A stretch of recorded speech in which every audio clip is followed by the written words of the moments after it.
Mame mo ajo na memo wakwaba the big agenda jumadie eso eni enonum abapa ho sema no aduasan ha eye Adom TV na ene enkomo a yebedie eye anopam na special prosecutor ye rekisi ageben eye nsamtwefo nhyemu na ensema wodi etudwa no eye ehwehwemu bi a wasase ya woye ya ne saso no ne ho behia so tonsa de fe kane soafo a na ohwe omanyi esikasem entotoye so yewra ken oforiata no ba ebeyi ne ho ano wode enkrata akokoma no ewo pepambo somi ya wu nanu ya no na enum no wo kyese omo nsa kan krata afi na lawyer for ho kyese ne ho mfa no nti wako obi man so ama no ne ekọ akwaje apomudin ehwe na enra ene sanso beto dwase asrafo bi akọbọ sem ewo soafo kane soafo yi efie ya eno no mususu se na enye ne kwanso no eno ne ma eye yewra kese ageben special prosecutor edin chemu eba ene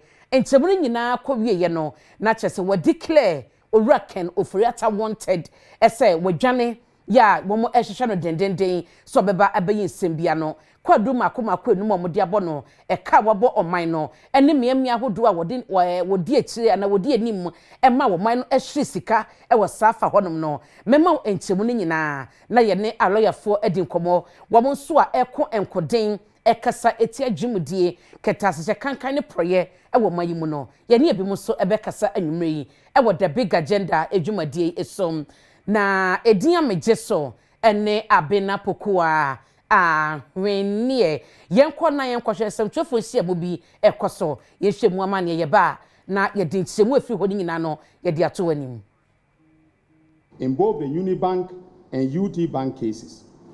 In coming to this decision, I am fortified by the rule contained in Rule 40, Sub-Rule 2, Clause A of the Legal Professional Conduct and Etiquette Rules 2020, that is LI 2423, which provides that in a criminal case, a prosecutor shall refrain from prosecuting a charge that the prosecutor knows is not supported by the facts. But note that I have not yet dropped the charges against the remaining accused persons because I am currently in discussions with the receivers in order to understand the financial implications of any decision I may take in the future. Ladies and gentlemen of the media, my third reason for dropping the charges was that in some of the cases, the evidence led so far showed that there was reasonable doubt as to the guilt of the accused persons. And as stated earlier, the ethics of the legal profession mandate that a prosecutor should not continue to pursue a case in the face of overwhelming doubt regarding the guilt of the accused. In other words, where a charge is not supported by the facts and evidence, a prosecutor is ethically enjoined to drop the charges.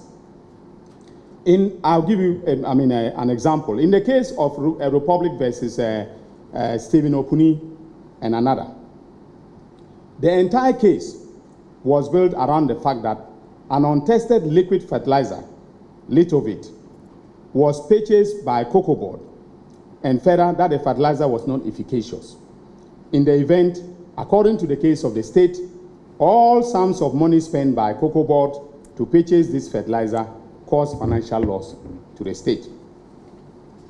Rather strangely, not a single farmer was called by the prosecution to prove this fact.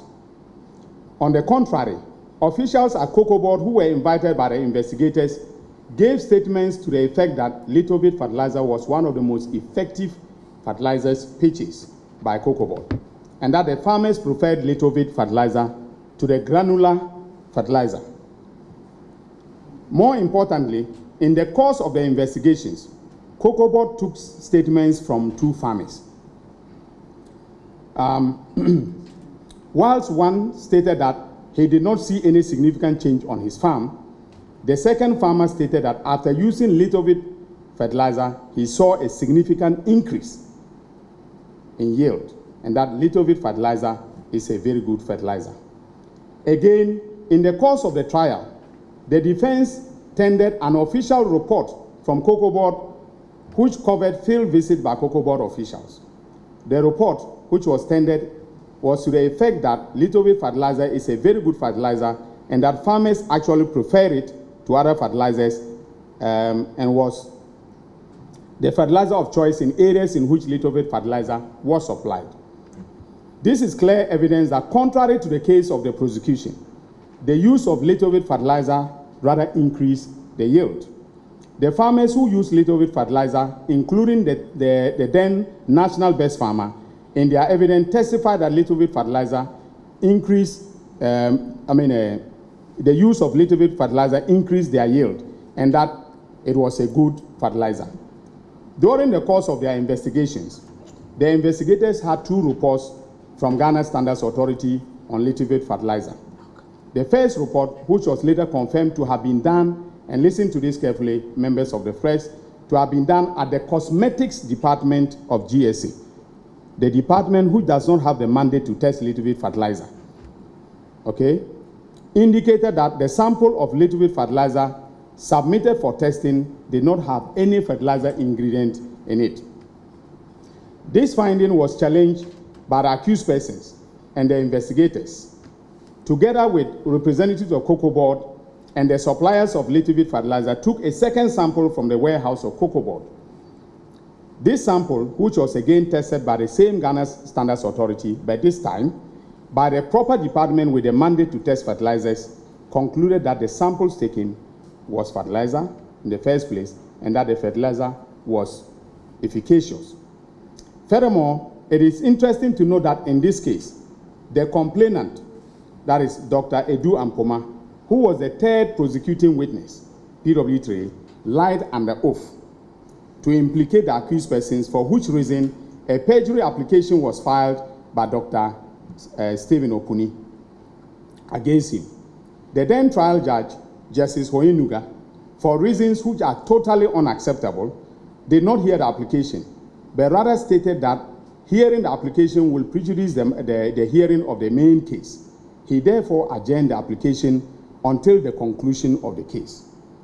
This is most unacceptable because in a criminal trial, it is important to hold the scale of justice evenly, and any doubt raised must inure to the benefit of the accused persons. Ladies and gentlemen of the media, my fellow countrymen and women, the judiciary in our country is independent under the Constitution. In the context of criminal justice, judges demonstrate their independence by remaining neutral and impartial arbiters in disputes between the state and individual citizens. The scales of justice must be held in a delicate balance between the obligation of the state to prosecute crime and the right of the accused to a fair trial. Conduct by judges that undermines the fair trial rights of citizens should be concerning to a self-respecting prosecutor.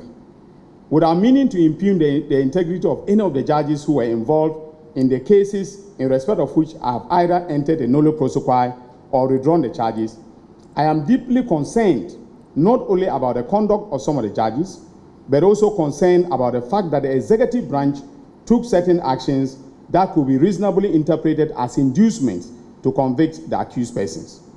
An ethical prosecutor must endeavor to protect the innocent and convict the guilty, and one cannot do so if the judiciary is not impartial. When Justice Hoyenuga single-handedly expunged otherwise exculpatory evidence from the record in the Opuni case, and then proceeded to rule that the accused had a case to answer in his ruling on submission of no case, he was far from portraying a vraisemblance of neutrality. Indeed, he directly undermined the fair trial rights of the accused persons. Again, when in accordance with law and practice, Justice Anoche Jima decided that he was going to hold a de novo trial, that is a new trial, in the same Opuni case after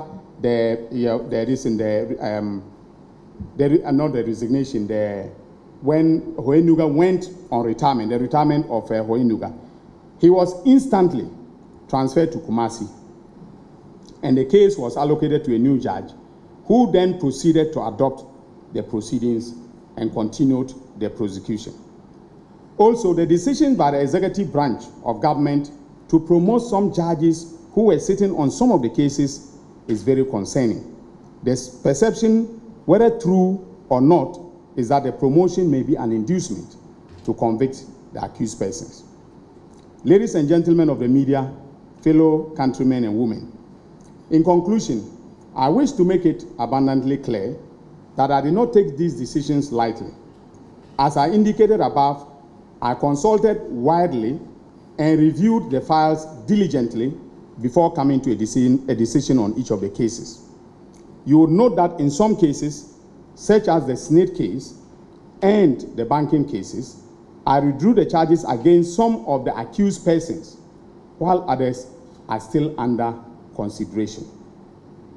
I am keenly aware of the need to balance the public interest, in this case, against the interests and rights of the accused persons. Also, as Attorney General, I take absolute responsibility for all the decisions so far taken. I am not under any instructions or pressure to discontinue any case or to bring charges against anyone.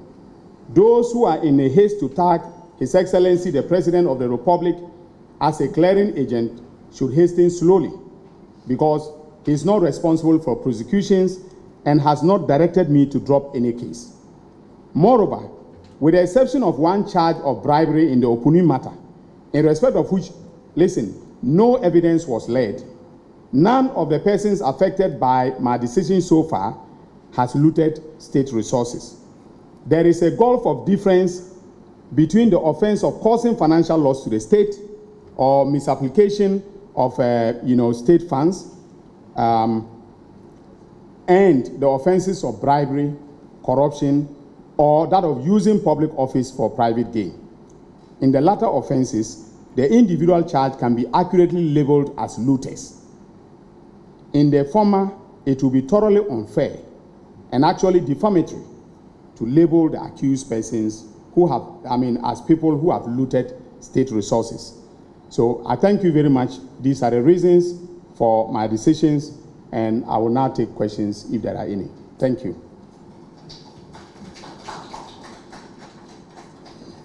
Opanya wote se okasai eye Dominic Akrutinga ayine wono na oya ban lawyer panyi na osanso yeso afo hye atentene ensam so efiti ebra mampani swai no se ne dwumadi ase no ensem ni bia na aban dada no ewo ede ejina court eso mabo oman ne ka no gwayiyi ni nyina fi honum na wo ma na wogina emranim no wache so mo nyina enfom ho enkodi nti ene ensabdwefo nhia ma wo yeye eye de odi yi ne ho ano na watremu ache Ghana fo die ntia osi saginae no eyi cases no se wo hwemu a edros yo democracy haba obekai se galam se hu sensem bi nti no mrante ne maba wa bi omye Ghana fo koye oye kire ewo eye kolebu aban ya resabia anim hodmo ko wi akire 37 potem okra ko wi akire mo blockade traffic ama na wo mo eba eni ade ni nyina no na ehadwen enye ho nko a wo hwemu a yewura samofo swampof ne kwakubu ahede so a wo mo kan ye oman no bambo ho nsem eno so na ejina court wa yefi ho na yewura oponi ni sedu agongo de no so no fertilizer ho sensem waka ho de ntia wayi ede fi ho mebema enchimu no ensembisa ne no ye ekoso ye hwe bimra from the state because of what according to you they have been subjected to, which you say is unfair.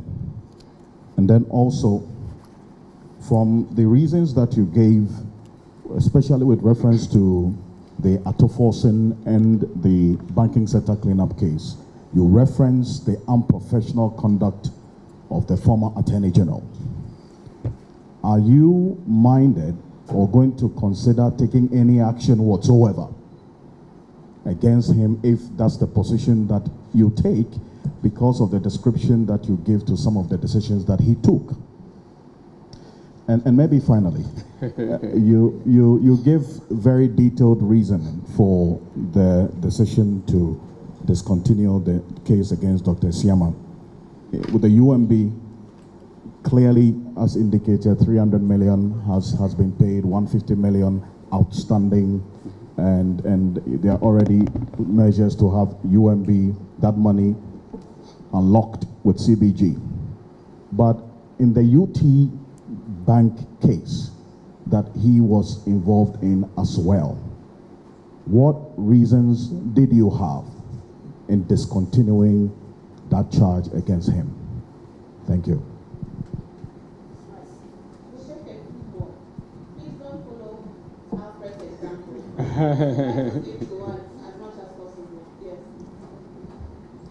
Senior, my name is Hansen Ajuman. I work with CTFM Channel 1 TV. On the first reason, which has to do with the ethics, and because you were lawyer for some of the accused persons, even though you did not represent them in court, I want to find out, would that be the posture going forward for all cases that your firm may have represented that the Attorney General's office is prosecuting? And because as a lawyer, you would definitely have to have faith in the case that your juniors will take before you allow them to do so, or yourself will do so, meaning that those cases you're going to discontinue seeing. And then for the second and third reasons, for some of the cases, people think that there are genuine reasons why the state should go against some people. For instance, for the Saglemi housing case, apart from the fact that the facts as the Attorney General's department made known that the houses were less than the number that was initially contracted for, and more money has actually been expended than what was agreed, the house or the housing project itself has stalled, and Ghanaians will want somebody to take the fall for that. Should we take it that this is the end, or you're reviewing your books to see if you can get some better evidence and even get some other people to prosecute? Thank you.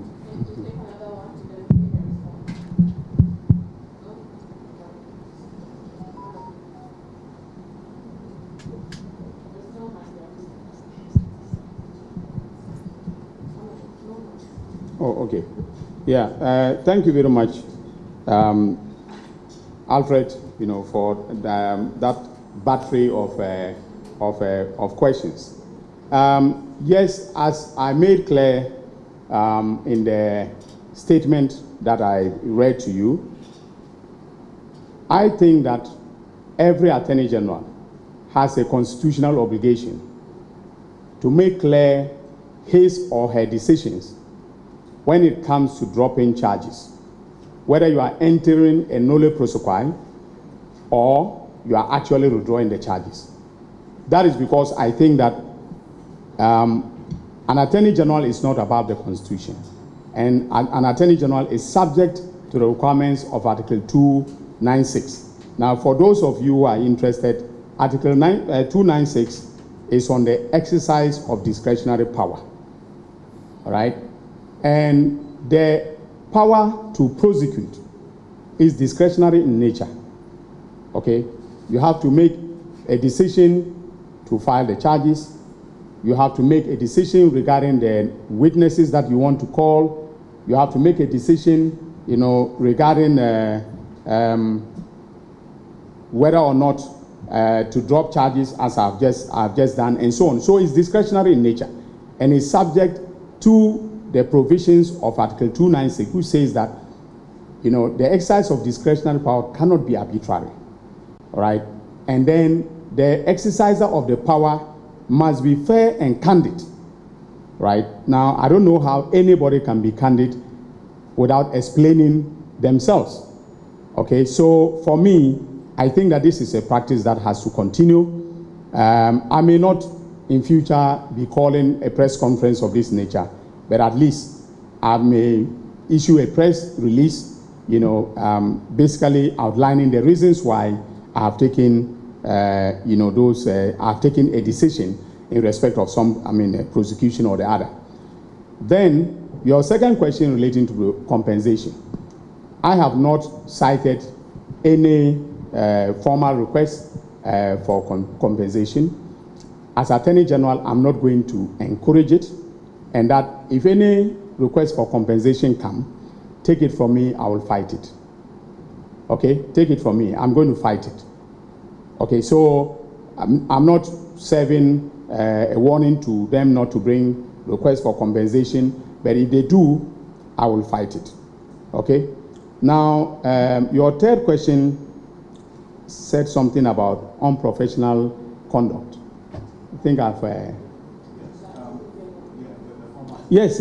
I mean, the former Attorney General. I think I want to reserve my views on that one. And to say that when we come to the bridge, we will cross it. So I'm reserving my comments on that one. Now, if you notice from the internal memo that I was referring to, there were two segments. One, the 300 million was in relation to Unibank. The 150 was actually in relation to UT. All right, and the memo covered both. And that is how come that I was comfortable dropping the charges, in both, because, I took the view, which was, shared by the professional prosecutors, that a charge of causing financial loss to the state will not be sustainable. The reason is simple. The charge of causing financial loss to the state is a legal concept, but it is drawn from accounting. All right. Now, if you say that financial loss has been caused, it means that through either the intentional or reckless or negligent actions of a public officer, all right, the state has incurred a loss that is irrecoverable. Now, I have always taken the view that where the so-called loss is recoverable, then it is notionally, and practically not a loss. So if the state can pursue and recover it, I'll be hesitant to take action against a person. But what has happened, look, let's go back to the history. The offense of causing financial loss to the state was first enacted under PNDC Law 78, I think. And that provision said anyone who does an act with intent to sabotage the economy of Ghana, all right, commits an offense. Okay, when we came into constitutional rule, because of the vague nature of the provision in PNDC Law 78, the lawmakers decided to redefine it, and that is how come that the offense of causing financial loss to the state, is on our statute books. All right. So for me, I think that unless we have a situation where the loss is, irrecoverable, right, then you should not charge a person for causing financial loss. Na nkitawodie no guso a ekoso eba no cases ne bi ogem se ensemtwefo ne bi so ebisasem isansa wo hye eye ensembra yewrato ne general kania to ne general Godfrey Yeboah Damede kodan court no a na ohunu se bi wo hono mo a ase wanye hyehyemu ne yie sanso no ankasa na dance for crowd yom kokko gina court no ebi wo ma wo mutumi kɔ na o maka edi etia asam na ankasa na wo no edi aba no edanchen so aso ni ban bi oda na die no ekodrum pempenso bi a na ensem fata obi obedi ne dwuma sa to ne general no na nsantwe ni ba ko bi sa se sa su na woda na die na ensem fata no akonya bi wo ho a yekoye nim yi obetumi apeja e wo court na court ne na die na e wo no wo yese onye ho anu sisia ena eno achi so bibisa e ba no saglemi ensensem ene ebra na wo so bokokosi adan dodo edema na ekowi eche so teye no wamanchemu bebre na e wo honom e ho nchemu ebeba ye kasebo a edi anim ene dwumadi ahodo a e wo yanim no edin amegye so ene abena pokoa hwenie DBS roofing wamo ena eboye chidom anwure bia e dance board me papa ne de e ho a ena obenya no makrao